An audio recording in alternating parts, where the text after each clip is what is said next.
Good evening, everyone. My name is Talal Abu Hulayba, a member of Saudi Tourism Society. Today, I would like to introduce to all of you Dr. Willie Tao, Associate Professor at Sapir School of Business at Oklahoma State University.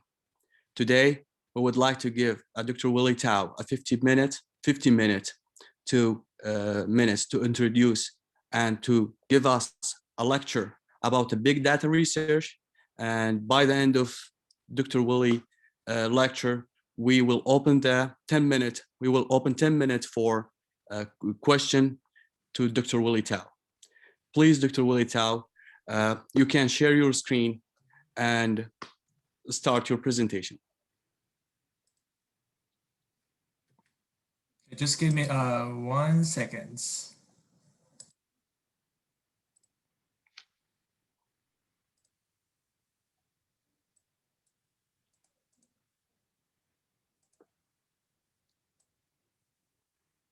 Can you all see my presentation slides now? Yes, it's on the screen. Thank you very much. So first of all, I'd like to express my appreciation to Dr. Salman and also Mr. Tala. I usually call them by their first name. So I would like to thank for their introduction and also organizing this special event.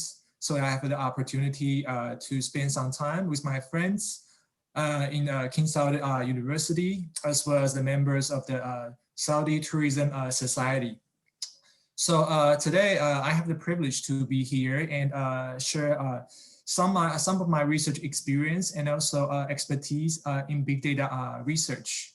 It's a very casual webinar. So if you have any questions, feel free, you can raise your hand, or maybe Tala can help me a little bit here. But if you have any questions during my presentation, you're more than welcome to raise your hand and ask the question. I'll be happy to accommodate that. And as Tala said, the time is pretty limited, so I'll make sure that I aim to complete my presentation in like 48 or 50 minutes or so that we have some time for the question and answer, as well as talking about the future outlook. So without further ado, this is my the structure as well as the content of my our webinar today. So first of all, I would like to start by talking about what is big data. And after that, I know the majority of the attendees today, you guys are hospitality or tourism researchers. So definitely we want to look into from a more research perspective. What are some practices that we can better utilize big data to our research in terms of the cycle of the entire conducting the research, from data collection all the way to the analytical approach. And lastly, I'll be talking about some challenges that I experience or what I expect in the big data research. And definitely, lastly, we'll spend maybe 10 minutes or so to answer any questions that our attendees have today. So first of all, what is big data? Okay, that's the big question. And if you do some like Google search, you probably will identify like every person has a different answer for what is big data. But in my experience, I think to answer these questions properly, we probably need to start by asking us this question. So what is data? What is data? So data is the factual information that we normally utilize trying to do some reasoning, discussion, calculation, so that we can later on getting some insights, help us to make better business decisions. So data can be a measurement items if we are talking about like quantitative data, but also from the interviews or maybe the content analysis, the textual data. They are also critical for us to understand big data. So then we have the second question. let me ask you this first. If you're maybe about my age or older, you probably can recognize that.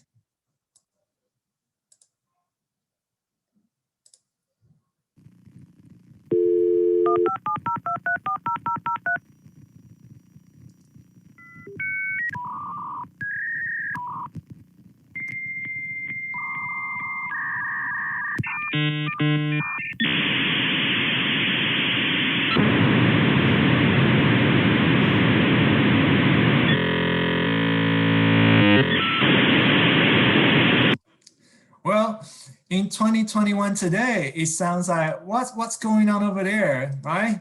It's like music in my ear when I was a kid, because that's a sound leading me to the other side of the world so that I can be connected with others. And I see some like real good answers. Yeah, the old internet connection. I love that.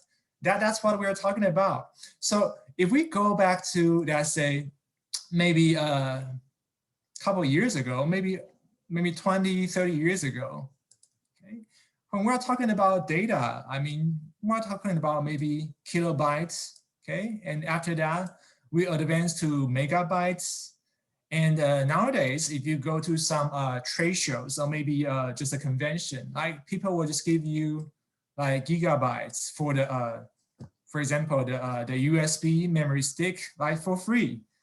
And you can easily get some data storage space, whether that's a cloud space or maybe you buy the hard drive, it's terabyte. But what we're talking about big data today, we're talking about terabyte, zettabyte, yottabyte, right? If you look like Star Wars, you know what Yoda means, right? The Yoda master, so yottabyte.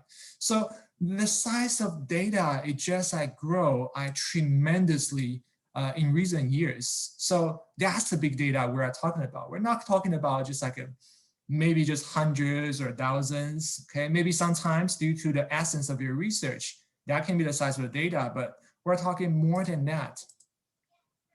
So if we need to use a more academic term to explain what is big data, then I think these probably would be a more, sustained and also a clear definition about big data. So data set that could not be perceived, acquired, managed, and processed by using the traditional method within a tolerable time frame. And that's big data. Okay, so if you cannot handle that with your SPSS, you cannot handle that with your traditional manual analysis for the textual information, we can call that big data. All right, so these are some information I collected over the years, but see that this is information back in 2017. So everything created in 2017, 2016, 2015. I mean, we have more data than ever compared to the previous 5,000 years of humanity. Think about that, that is insane. And also we created so many data today, like 90% of the data in the world today, okay, that has been created in just the past few years, and that is crazy. And I want to show, before we talk more about academic, I also want to keep the attendees informed about what's going on, how people utilize data in the world today. So just, this is a very interesting like event. They take place every year. They do how the data looks like every year. So just in 2019, this is 1 minute of the day we're talking about for the data. As you can see here, like for example, hashtag love. Okay, if you use like a Twitter, you use Facebook, a lot of times people use hashtag, even Instagram. So it's posted more than 23,000 times per minute. And if you look into some other maybe information or maybe the platform that's more related to the hospitality and tourism research context, you'll realize that for YouTube, users, they watch more than 4,500,000 videos per minute. And if you look down here, so for example, Airbnbs, right? People use your Airbnb to book like more than 1,000 reservations per minute, like Uber, okay? Google, you can see here, like even Skype, Instagram. I mean, this is just insane, like how much data we can generate just by 1 minute in time in 2019. So I'm always trying to update the information. So let's take a look on this. So in 2020, what happened? Anybody know what happened? What's the buzzword in 2020?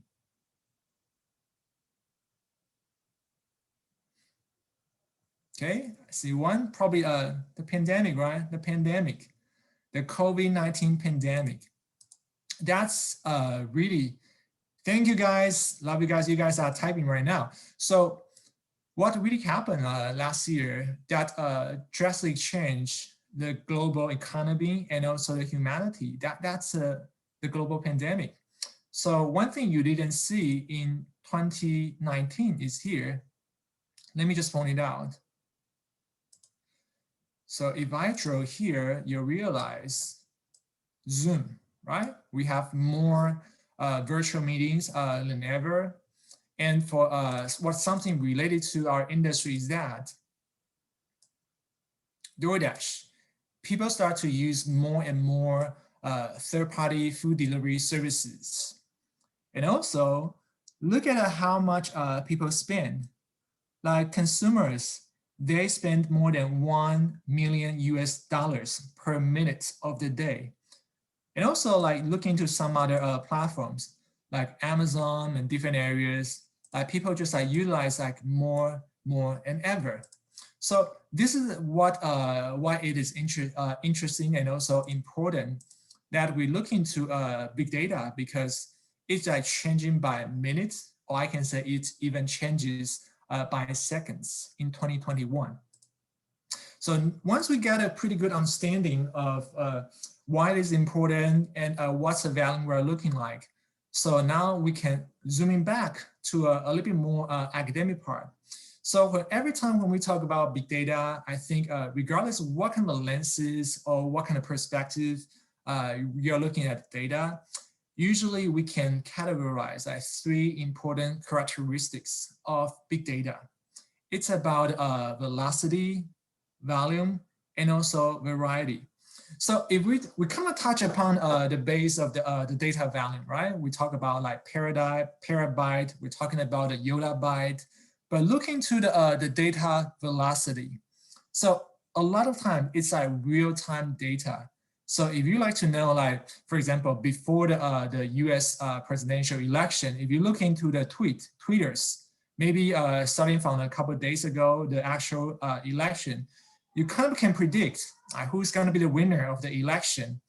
And also, if you look into the data variety, just looking back the previous 2 slides that I just showed the audience today, there are like just so many different platforms, okay, for the researchers to collect data.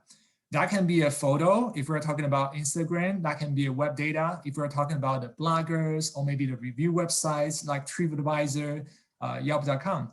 That can also be the audio. For example, people sending out the audio message, Clubhouse, okay, and also like some other social platform. And interestingly is that if we're using the traditional method, for example, collecting a questionnaire, whether that's online, face-to-face, but all the time, it's pretty much structured, right? We can use a Likert type scale. That's going to be 1 to 5 or maybe 1 to 7. So it's very structured. But when you are working with big data, a lot of times they are highly unstructured. We may have like online reviews written in various different languages. That can be maybe in English, that can be French, maybe in other languages that we don't know. Or maybe that just different in length. Sometimes you have maybe only 50 words. Sometimes you can have like 3,000 words. So you never know like what's the structure gonna look like. So if we know of these like 3 basic essence, the 3 V's of big data, so how does that inform when we're conducting the big data in research?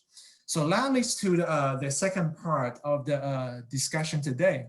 So my goal here is that when we talk about big data in research, I will walk you through what's the process. how do we even get started? Because a lot of times, if you don't have someone to hold your hands and guide you a little bit, it's really challenging to conduct your first big data research. So my goal here is that I will start by talking about the process, what are some different areas we should look into. And after that, I will show you some real examples from the published papers from myself and also from my collaborators or the scholars I know that conduct a rigorous big data research. So without further ado, let's dive into the second part of the webinar, since we know what's big data by now. So what's the process and how can we start? That's my first two questions for the audience today. So take a look on this. So if we're talking about how we get started here, this is where you want to go, right? That's the goal, that's the end. And when we're talking about big data is the path. Big data is the path leading you to reach your goal.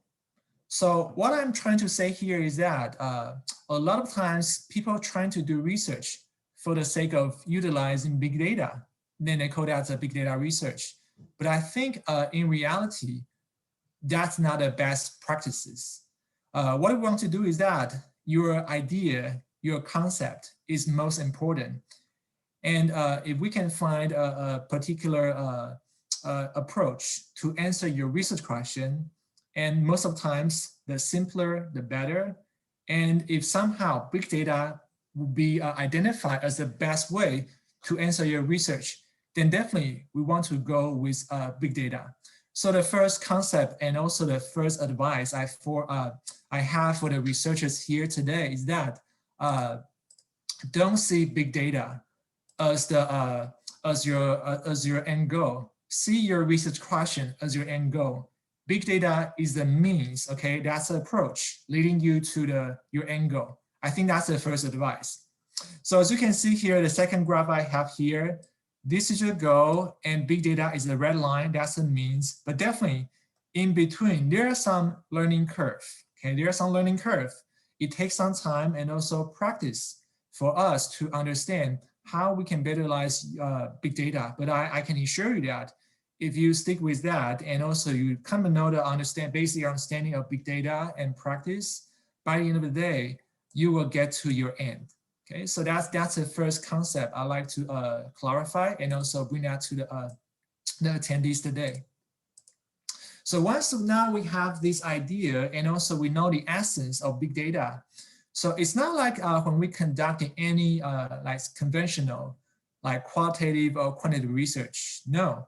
So for quantitative research, we can use some measurement items, scales, and we can predetermine what are some variables that I would like to measure so that I can use some statistical methods and trying to see what's the relationship between them. And for qualitative, you can design the questionnaires, you can design your interview scripts and ask the questions to your respondents so that you are more certain about what kind of answer you'll be getting by the end of the day.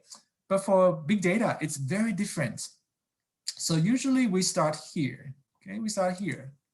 So you kind of need to decide, okay? So what's gonna be the source of data that you want to dig in? And once you dig in, you'll realize that it's not always that you can get whatever you want. You have to dig in more. So you dig into, okay? So what does that mean? What does that mean?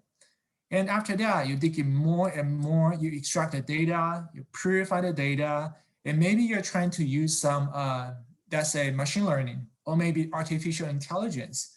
And by the end of the day, you find a gold. And can you decide like what's there in the ground? No, you can't.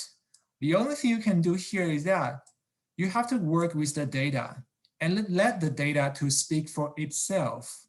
And how does that lead to help you to make, like answer your research question? And that's an art.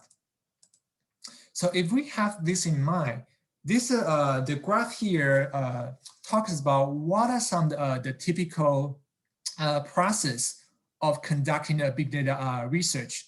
So first of all, we start with here. we start with business understanding, or in a research setting, you can say that, what's your research question? What do you want to know from the big data? For example, if you want to know like how people select, maybe hotel selection, or maybe how do they reserve a restaurant to celebrate for their maybe happy birthday. Then once you identify this, then you need to think about what will be the best source to get your data. That can be maybe TripAdvisor. Then you try to go there and get some information and trying to scrape or maybe crawl the data. And once you get there, you need to prepare your data. For example, you only retain the data set, okay, with the columns or maybe information you need. That can be maybe the diners, their profile. That can be the restaurant information, satisfaction, or maybe the reviews leave over there online. And once you purify the data, it's the time. This is the critical stage, because this is the area that we do the analytics. And later on, I will show you three most prevalent analytical approach that we utilize. That's it. Once you are done with the analytics, you already write your results. And this is the time, okay? We're talking about evaluation. What are some insights that we can draw from the analytics? Okay, you're writing about your results section. And the last part, okay, you like to think about the discussion. How can we get in some implications for the research or maybe for the industry? So that's kind of the overall process when we're working on the big data research. So once we have this, let's say the roadmap of conducting the big data research, then here comes to, so how can I get the data, right? That's a big problem, because considering like the data set is so gigantic and also large in size for the data. So definitely people will think, yeah, can I just like copy and paste just like the Excel file, maybe SPS file like before? The answer is not so likely considering the size of data. So what we normally do is that definitely you can look into some publicly available data sets. For example, if you go online and search for data sets, even like TripAdvisor, TripAdvisor maybe not so much, but if you do research for the restaurants, you can actually go to Yelp.com, and every year they share their existing data sets from different parts of the world, so that researchers, you can use that to maybe for educational purpose, for research. That's one way to get a data set. You can also Google, or maybe go to, let's say, GitHub to get a data set, and that's already prepared for you. And once you get a data set, what you need to do is to purify the data and to do some modeling for the data to get a business insight. But more frequently, what we do in research is that, because every research is different, every research is unique. We have different research questions to ask. So a lot of times the existing data set online cannot satisfy the needs of our research project. So what we normally do is that, for example, if you like to collect some Twitter data, the most prevalent way is to utilize the application programming interface. We usually call that API, okay? And you can utilize that and install that on your Python or maybe R language. And once you get a clearance and also the authorization from Twitter as a Twitter program developer, then you can collect your Twitter information. And sometimes if you are not so tech savvy, this is everything new to you, you can also utilize some existing, let's say, data collection like protocols. For example, there's a company called Tags. It's not a company. You can go to Google and search like Tags, Twitter, and they provide a free script, so that you can, if you have the developer account, you can link with that and collect the tweets that you can utilize for your research. For example, you can enter the keyword, hashtags, even the geographical information to be very tailored for what kind of data you want to collect. And the other very popular technique that we utilize, we call that web scraping or web crawling. So basically we use artificial intelligence. We create let's say a crawler like a robot and scrape down all the information we need. That can be from a website, that can be from Instagram, that can be from Facebook. But one limitation here is that you have to be a little bit more familiarize yourself with the codes, how you can actually use some codings to get the data. And also some websites, they place some limitations for what type of data you can get, and also how frequent and how large the data set you can get from their web services. Other information, for example, here I've shown you some very popular sources for getting the data. So a lot of times if you work for consumer behaviors in tourism, in hospitality, a lot of time you could go to Yelp.com, TripAdvisor, Expedia, even Airbnb to get your data. Even one of the most recent manuscript that I work with my graduate student, that's about we utilize travel blogs, their data and see how those travel blogs really showing about the authenticity about their tourism experience. Social media, that's the other big realm where people get a lot of data. Facebook, Twitter, Instagram, YouTube. And I think nowadays pretty much all the like major business in tourism, hospitality, they have their social media pages.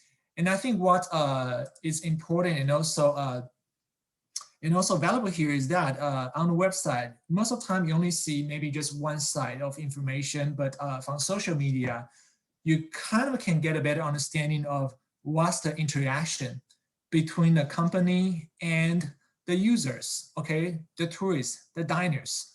So that's something if you're looking into interaction or maybe consumer behavior, social media, it's a pretty good start for your research. So here I'd like to show you some real examples of how we can utilize big data in research. And I selected maybe 2-3 like different examples from some top tier journals. Professor Che, he's a good friend and also my collaborator with research, and he's very early in utilizing big data in research. He's also a business school professor at Kansas State University in the US. So I think these conceptual framework, it's a pretty clear roadmap for whoever wants to start with Twitter research, because these are more easy to start and help the researchers to get more insightful information.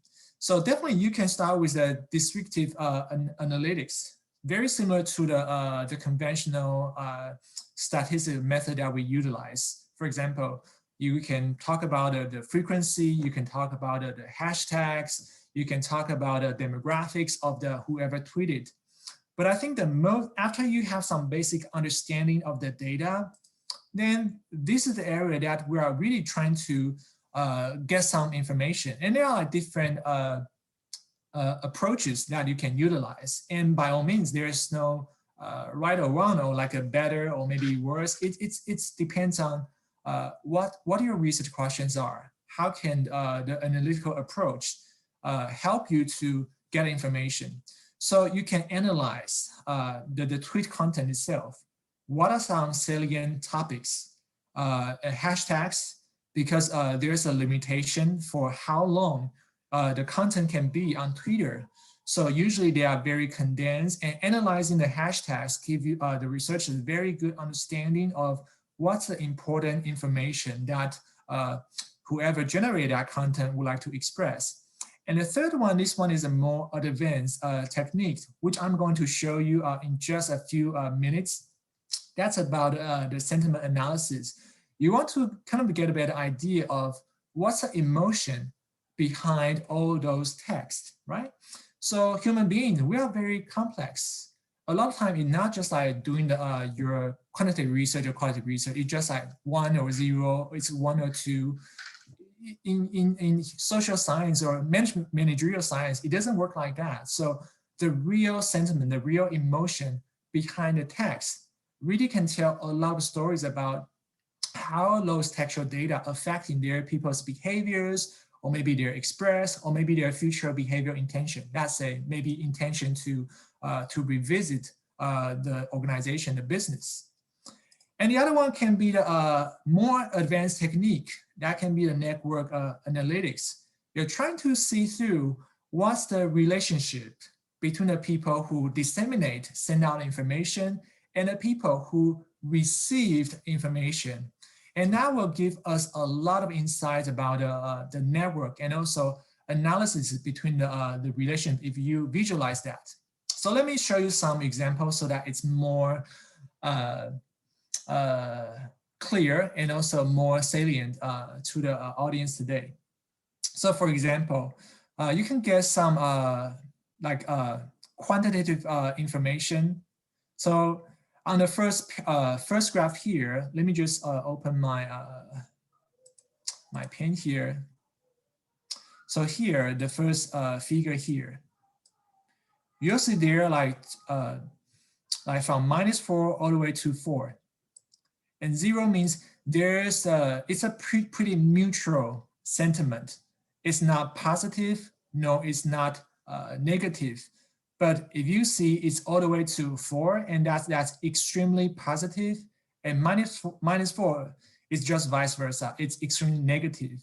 And the majority of the sentiment, if from this paper, they are talking about supply chain management. It's more factual in research.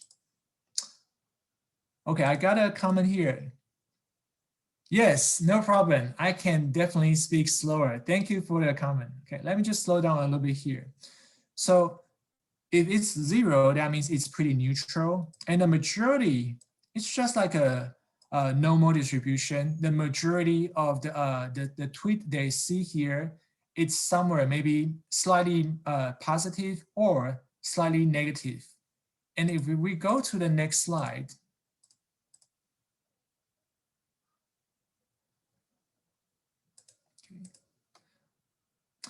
so this is how the machine help us to how to grab the sentiment from each of the tweets. So let me just show you some example here. So usually when you're trying to conduct a sentiment analysis, you'll utilize some, it's like a dictionary, but in analysis we call that a lexicon. A lexicon. You can find some existing ones depending on the research setting. There are some existing ones for the restaurant research. I don't know if there's a one for tourism research, but as you can see here, so for example, abuse, that's categorized as a negative word by the lexicon. And loving, okay, that's that's an indication for positive sentiment. And value, that's another big one for the positive one. So by calculating how many positive words and how many negative words are there in each of the tweets, by the end of the day, the computer will assign an attribute, a sentiment to each tweet so that you can kind of determine what's the emotion, what's the sentiment behind the text. And that a lot of times help us as a researcher to understand better. So what's behind the textual data, you can get made a judgment on that. So based on these type of utilizing artificial intelligence, sentiment analysis, I want to show you just one recent example amid COVID-19 pandemic. So as you can know, like early last year, like different countries around the globe start to seize the border. But one company called Blue Dot, okay, that's a company I think in Canada. They utilize a lot of information from the websites and news and media, and they alert their clients, whether that's in the public, that can be a hospital or maybe private sectors who are doing international businesses. They're saying that there's going to be a international global pandemic so that they can do something to help their business. And that's one implication of utilizing like text analysis or sentiment analysis to gather information online and make business decisions utilizing big data. So the other one we talk about when we utilize like Twitter research, it's about a network analysis. So one interesting fact about the network in the globe is that you probably heard that before. There's a 6 degrees of separation. That means anyone, you can know another people just through like 6 degrees. Let's say if you want to know me, you can approach Dr. Salmon, you can approach Mr. Tala, then you know me. So that's through the note. So let me just show you some figures so that it makes more sense to the audience. So just imagine this, okay? All the little nodes with the blue dots, these are the Twitter users, for example, on the Twitter network. And some of them, they are more important because we call them, they are the bridge. For example, Alice here, okay? Alice with the orange bigger dots, okay? Like this person has a very high degrees. So if you are, let's say,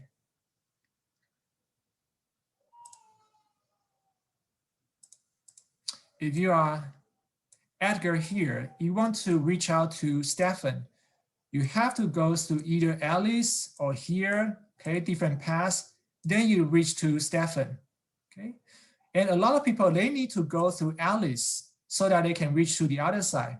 Raphael is also important, okay, Raphael here, because there's no way you can reach to this side without going through Raphael. So what does that tell us?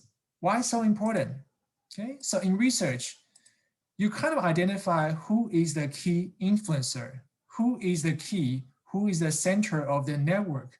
So if you like to conduct research about, let's say, maybe key influencer on social media, Raphael and Alice, these are the people you want to acknowledge, you want to identify, so that you can approach them and see why they are so important and what information they provide are important. Okay, and how do they do that? So Kevin Bacon, that's one example. If you enjoy watching movie like me, Kevin Bacon, he's never like an Oscar winner or maybe a leading actor for movies, but if you see through all the movies, like in Hollywood, like he's the person who connect all different actors and actresses together. And take a look on this graph, okay? This can be maybe one, let's say maybe tourism or restaurant research or hotel research, okay? You see the bigger nodes here. These are the people who disseminate information and people get information from them. And let's say, if you are, let's say, restaurant owner, okay? You want to attract a lot of people to go visit your new restaurant. You want to doing some marketing campaign or maybe promotion, okay? The bigger nodes, these are the people you want to attract. You want to approach them and say, is there any way that you want to,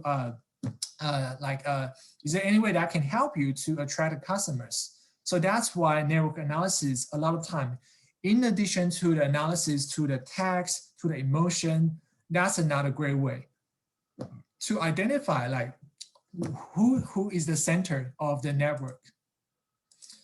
So once we get some basic understanding of how we can utilize different techniques in big data research, now we're going to take a look on the topic modeling, okay, topic modeling. And I would say that if you want to go beyond the basic analytics for big data research, this is the area that you would like to spend a little bit more time to study and also dive in so that you can get some more complex information and also more insightful information from the big data analytics. So the example, before I show you the academic part, I want to show you some example and kind of illustrate why it is important, okay? So Eskimo Joe's, this is probably one of the most famous restaurants in Stillwater, Oklahoma. If anyone visit Oklahoma State before, I think Tala and also Dr. Salmon, they can testify on that. Like everybody knows Eskimo Joe's because in the past, like 3-4 different presidents of the United States, if they visit Stillwater, if they visit Oklahoma, they'll come to these restaurants because it's so famous. But if you look into their online reviews, you realize that there are some mixed reviews, right? For example, Christine from Texas, like this customer saying that, okay, it's a 5-star review. The bacon cheese fries are absolutely wonderful. Also a great chicken sandwich. However, I subbed the pasta salad for fries and I don't recommend that. It was just pasta with dressing on the side. But overall, it's a pretty good review. That customer is really satisfied. But let's take a look at another one here.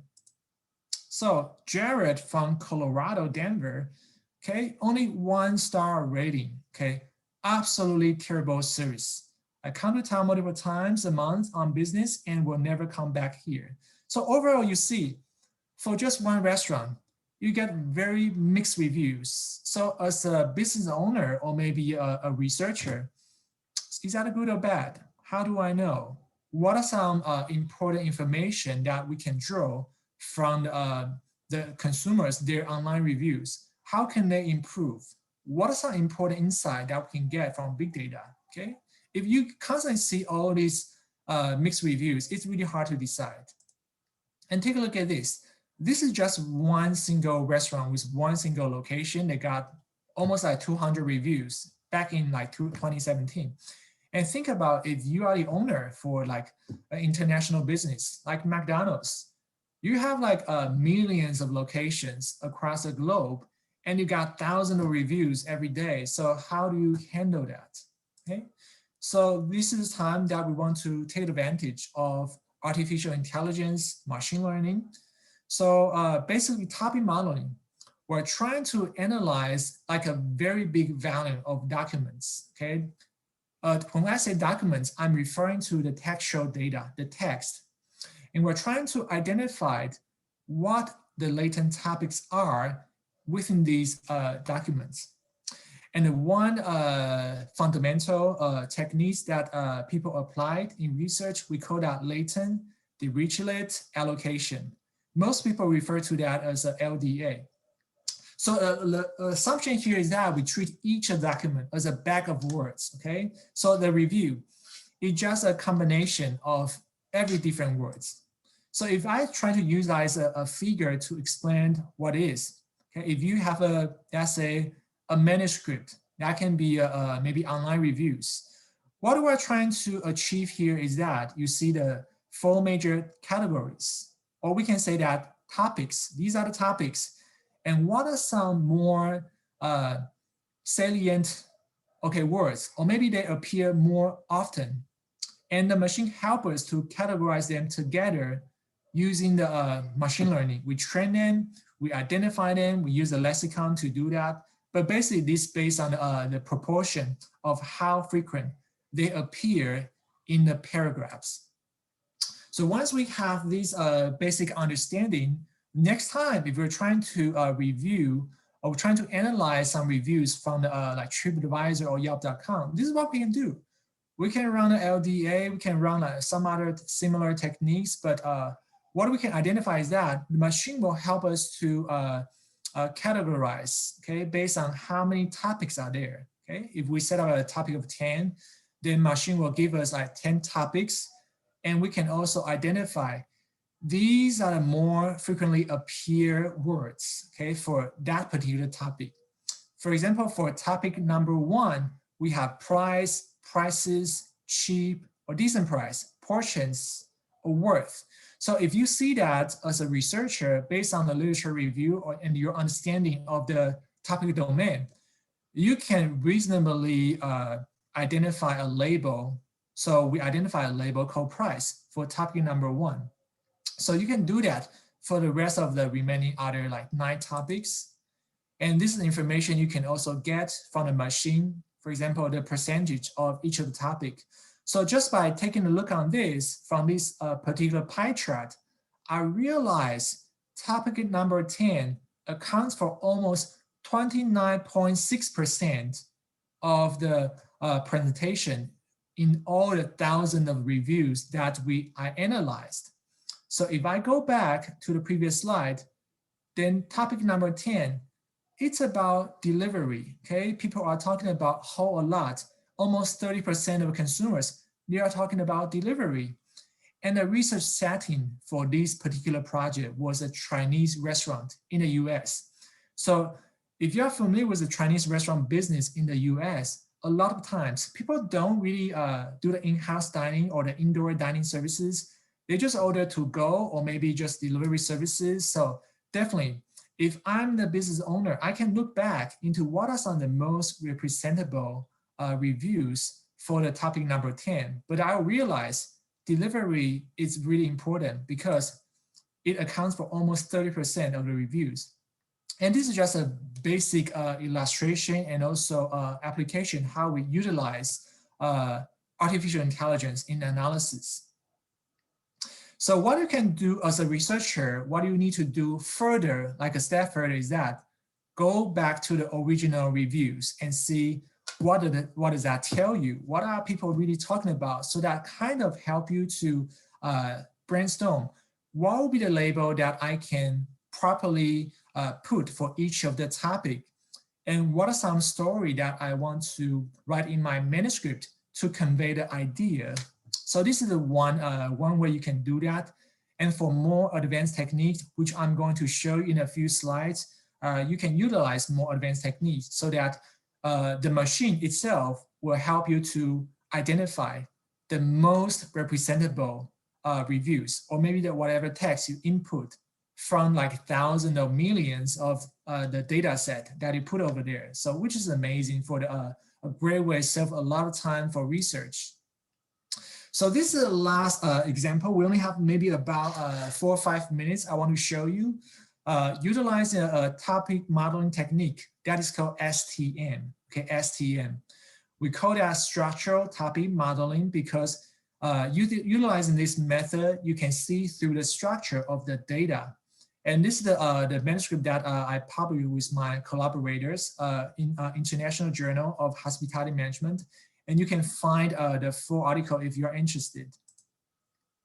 So we kind of talk about this. You see the proportion of each of the topic, what are they, and why are they so important, the percentage representation. But what I like to show you here is that using a more advanced technique like STM, you kind of get a better understanding of, so what are the topics they should put together based on the machine learning, based on statistics. So we set up a topic correlation like analysis in the when utilizing this method. So just give you one example. If you see like group number 4, which is highlighted in yellow in the center part of the figure, T16, T20, T39, they're about a burger, like fried foods, soybean oil. We can kind of label that as a fried foods. These are together. But if you look into group number 2, which is labeled in green, the green color, on the right bottom side of the figure, you'll see that that's about manager, server, chef. That's all about the staff. But knowing this is simply not enough for a research project. So we want to dive deeper.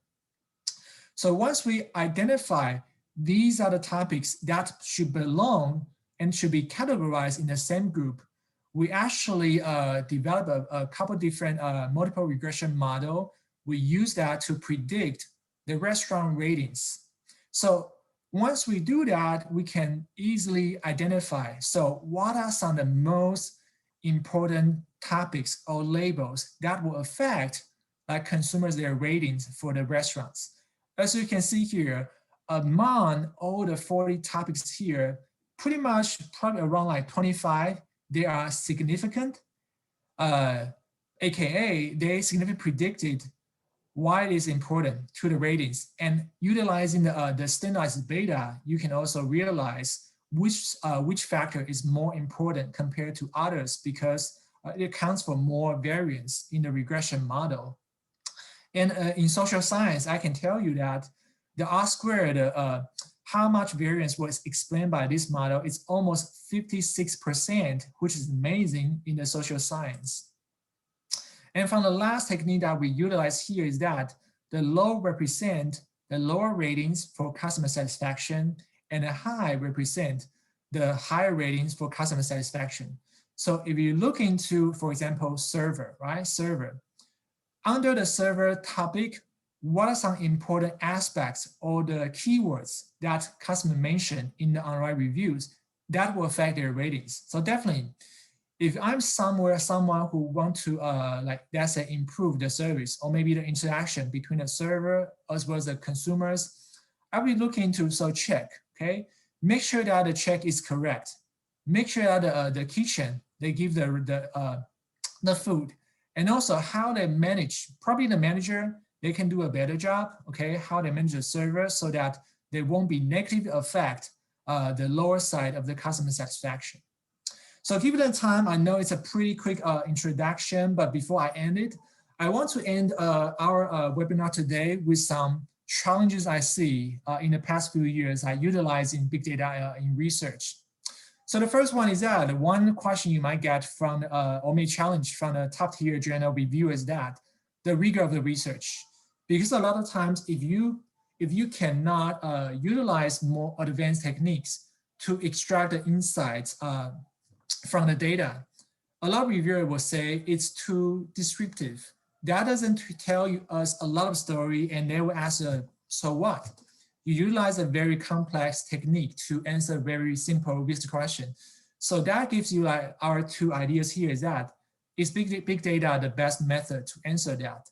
If that is, then how can we utilize and improve our techniques to utilize big data to better answer the question that go beyond the descriptive analytics, and so that we can extract what's the emotion, what's the network, what's the insight behind all these reviews or the website information, okay?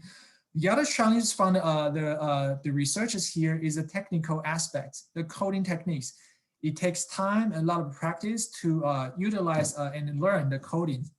So if you think that you just want to give it a try, my suggestion would be try to collaborate with others. Maybe you can find someone who's a big data expert in a field of familiarized with coding, or maybe working with faculty or maybe graduate students at your institution. Maybe they study computer science. Maybe they study for like sociology. Some of them are really good at coding, and that's going to be a direction to consider if you like to start to work on big data research. And the last one is about the ethics. Okay, make sure that we find a balance between the individual, their privacy, and also public data, even though it's on the website. But that doesn't give us the like an automatic authority to say that I can utilize the data. I suggest any researchers, if you want to utilize, let's say, a data from a website, try to reach out to the website owner or maybe the company so that you get their formal consent, so that you don't have any ethical issues when you publish the paper. And I think that's also, if you work with top tier journals, that's one consent. You'll get a request from the editors. All right, I think I'm always almost running out of time. I appreciate your time and also your attention today while we're talking about big data. So in the next few minutes, I will come to any questions or comments, suggestions you have, and also think about the future opportunities. I mean, right now we have almost like 50 like people here. You guys are more than welcome to exchange information or for future project. And you're also welcome to reach me. You can print screen. This is my email, willie.tao@okstate.edu. You send me an email. I try to get back to you if you have any questions about big data. That's my promise to you. Or you can find my LinkedIn profile by going to this URL. But again, before I answer more questions, you can raise your hand. Maybe you can type it, or maybe Tyler, you can help me to moderate the questions. But I really appreciate your time and also your effort today. So I'm all here for the questions. Thank you so much, Dr. Tao, for this great presentation about big data.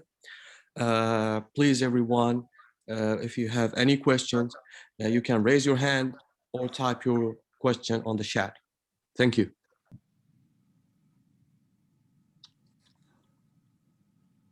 Kala, I think we have Mr.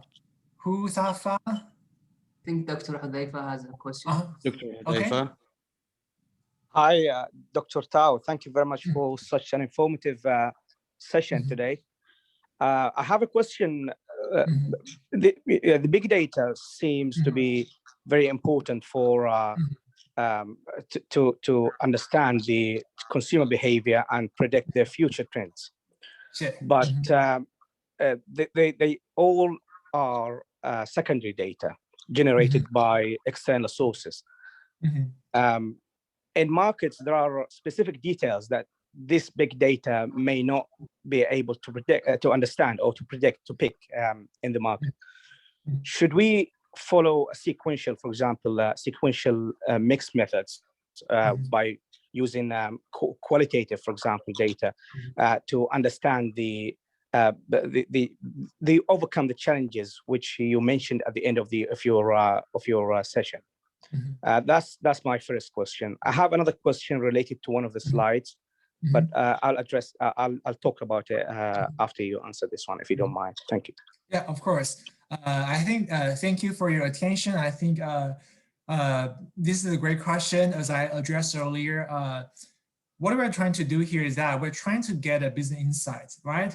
We're trying to do some mining, digging into the data, so that we can get a better idea, and also how does that answer our research question. But certainly the one major limitation of utilizing big data is we can only do what we can do. It's determined by, let's say, maybe the website. It's determined by whoever construct the blog.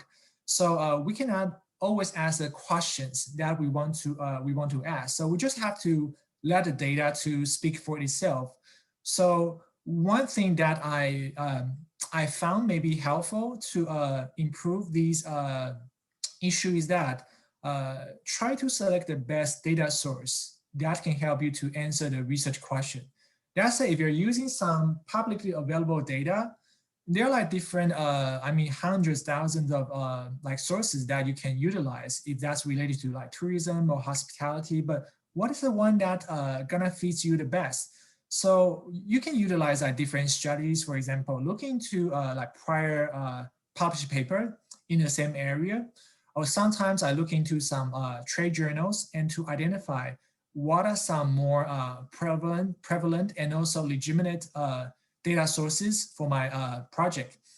And I think the second part of my answer to, I think that's also kind of piggyback on your comment.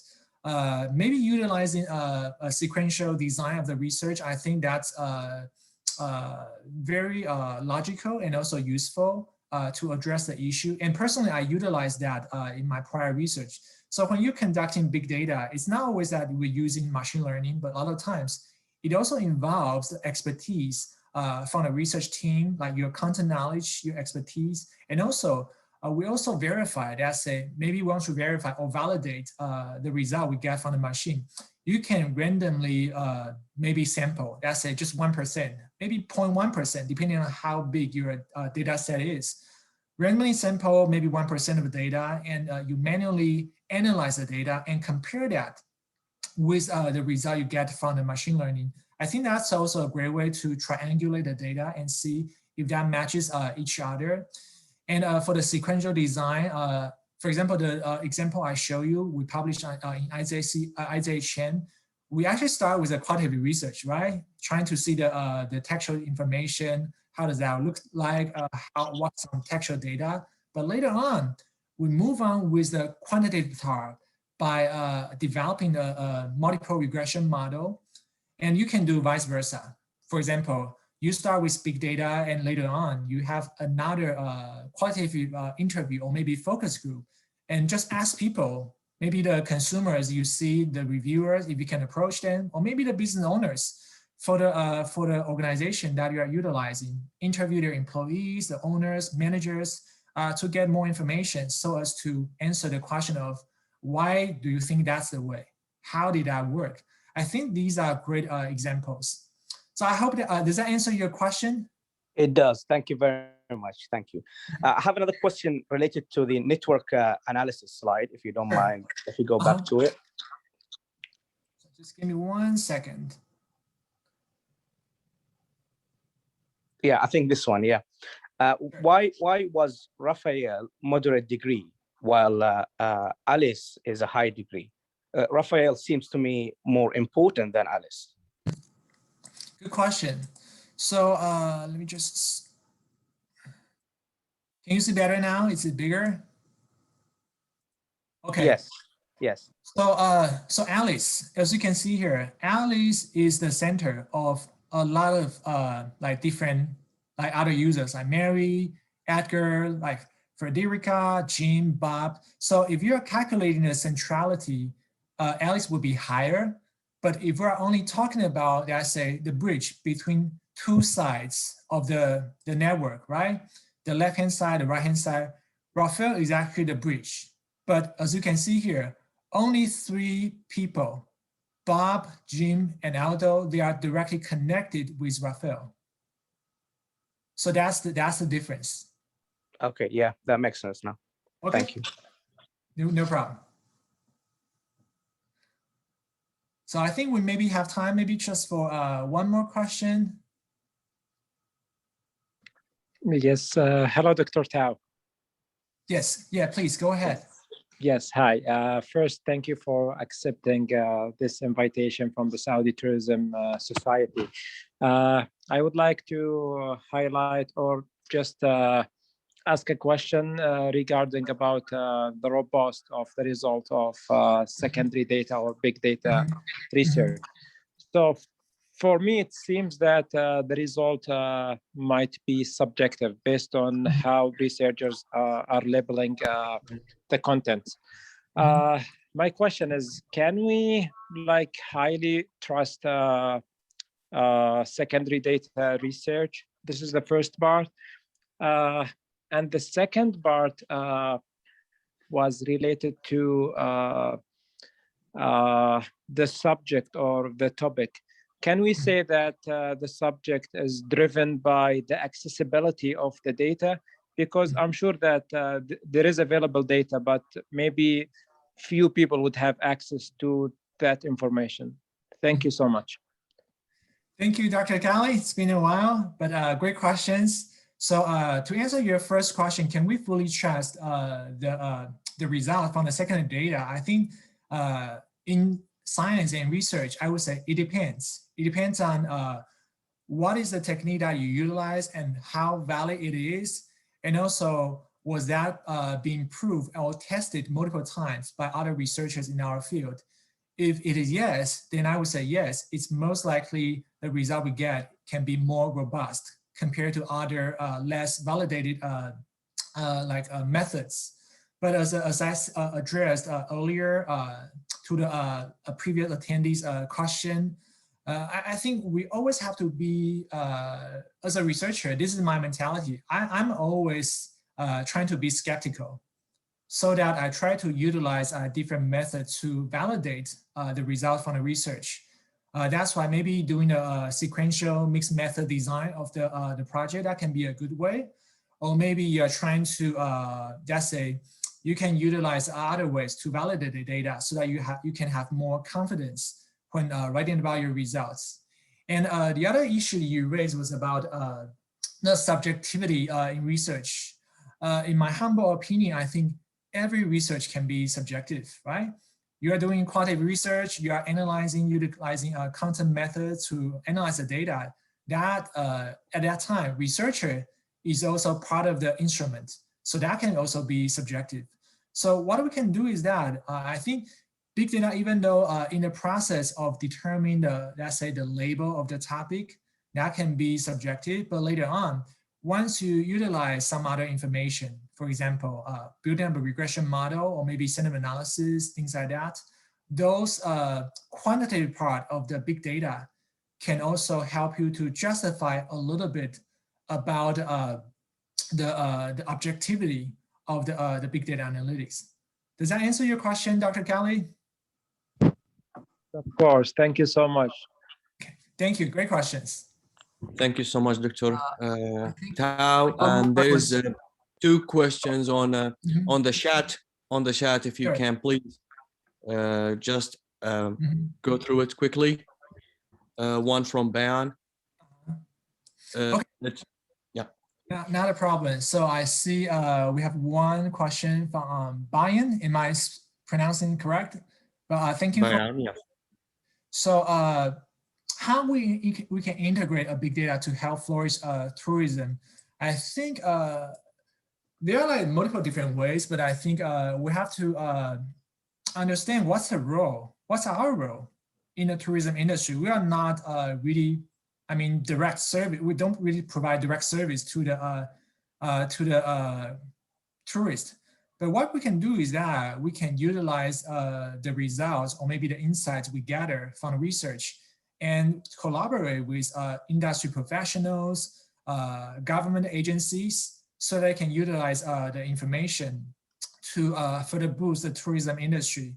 A few examples I see from the published paper is that, for example, they analyze like the profile from the tourists, like going to like China or somewhere, and they see what are some traits or what are some factors that people they value, how long they stay. And I think they analyze like maybe millions of or thousands of millions of data set and trying to provide recommendation to the government. I think that's definitely one way you can utilize big data. And again, big data research in our field is not just limited to like hotel or restaurant. You can also look into like an airport report. You can also look into some other areas so that you can better utilize that and make recommendation to address like what is the impact of our research on the society? How can we better utilize research and collaborate with the industry so that it's going to be a win-win-win situation for everybody. I think that's just a very initial and also brief thought. But I think if you visit one of the reputable journal in our field, tourism management, there are quite a few research utilize big data analytics in tourism. And you can see how they provide insights to further flourish the tourism industry. I guess that's my answer to the first question. So the second one. Okay, so regarding Twitter and the reviews website, do we need permission to collect data since it's available online? So I think I can only speak for the IRB Institutional Review Board application, the review regarding research ethics in the US. Most of the time, if it is available online, then usually they will waive the IRB application. You can go ahead, collect it, as long as that doesn't really involve any too much private information.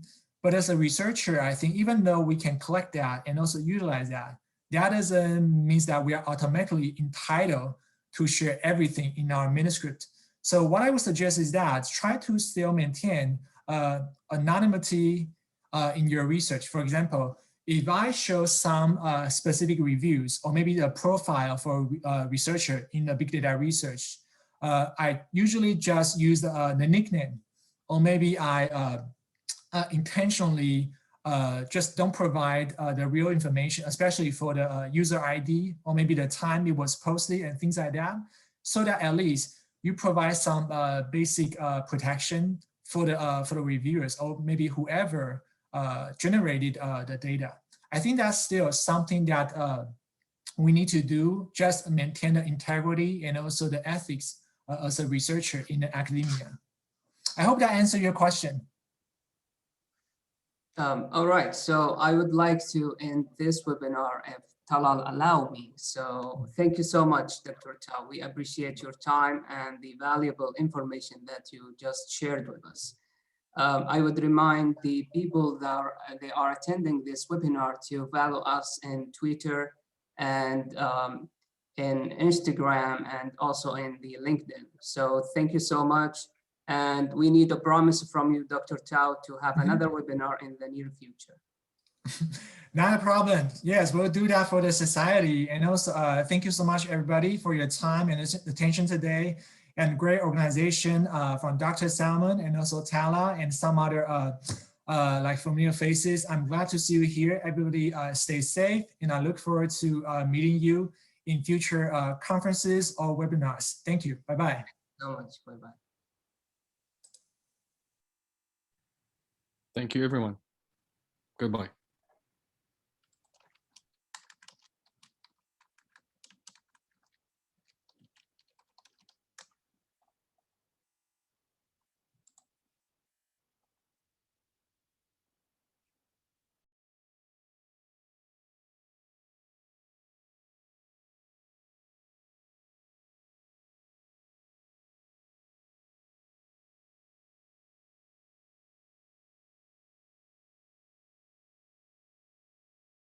الآن